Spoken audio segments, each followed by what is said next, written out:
Bayangkan sebuah kota yang telah berdiri selama ribuan tahun, dikelilingi oleh dinding megah dan dilindungi oleh armada yang kuat. Namun, pada suatu hari, kota ini akan menghadapi serangan terbesar dalam sejarahnya. Apa yang akan terjadi di gerbang Konstantinopel? Mari kita telusuri pertempuran yang menentukan nasib sebuah kerajaan dan dunia. Perlu diingat, semua visual yang ada di video ini hanyalah sebuah ilustrasi dan bukan gambar asli kejadian yang sebenarnya. Pertempuran di gerbang Konstantinopel adalah bagian dari sejarah yang berlangsung pada tahun 1453 Masehi, ketika Kekaisaran Ottoman, yang dipimpin oleh Sultan Mehmed II, berusaha merebut kota yang dianggap sebagai jantung kekuasaan Bizantium. Konstantinopel, yang didirikan oleh Kaisar Konstantinus pada tahun 330 Masehi, menjadi pusat perdagangan dan budaya. Sultan Mehmed II, yang dikenal sebagai Sultan Pembuka, mempersiapkan pasukannya dengan hati-hati. Dengan lebih dari 100.000 tentara, mereka dilengkapi dengan senjata modern seperti meriam besar yang dikenal sebagai Basilica. Sementara itu, Bizantium dipimpin oleh Kaisar Konstantinus XI, dengan pasukan yang jauh lebih kecil, sekitar 10.000 tentara, yang dipersenjatai dengan senjata tradisional.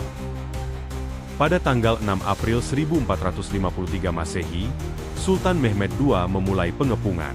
Selama hampir 2 bulan, kota ini menghadapi serangan tanpa henti.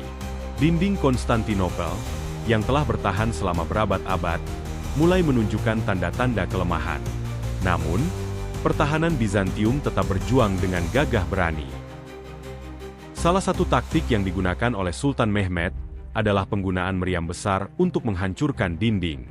Sementara itu, Bizantium berusaha menggunakan gerakan cepat dan manuver untuk menghadapi serangan. Pertempuran ini menjadi salah satu contoh penting tentang bagaimana teknologi dapat mengubah cara perang dilakukan.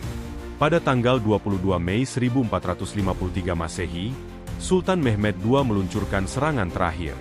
Dengan serangan brutal, pasukan Ottoman berhasil menerobos gerbang Konstantinopel. Saat dinding hancur, kekacauan pun terjadi di dalam kota. Pertahanan Bizantium gagal, dan kota yang telah bertahan selama berabad-abad jatuh ke tangan Ottoman. Jatuhnya Konstantinopel menandai akhir Kekaisaran Bizantium dan awal dominasi Ottoman.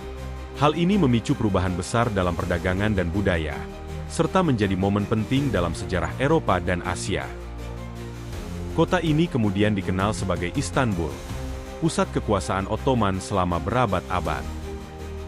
Pertempuran di gerbang Konstantinopel tidak hanya mengubah wajah kota, tetapi juga arah sejarah dunia.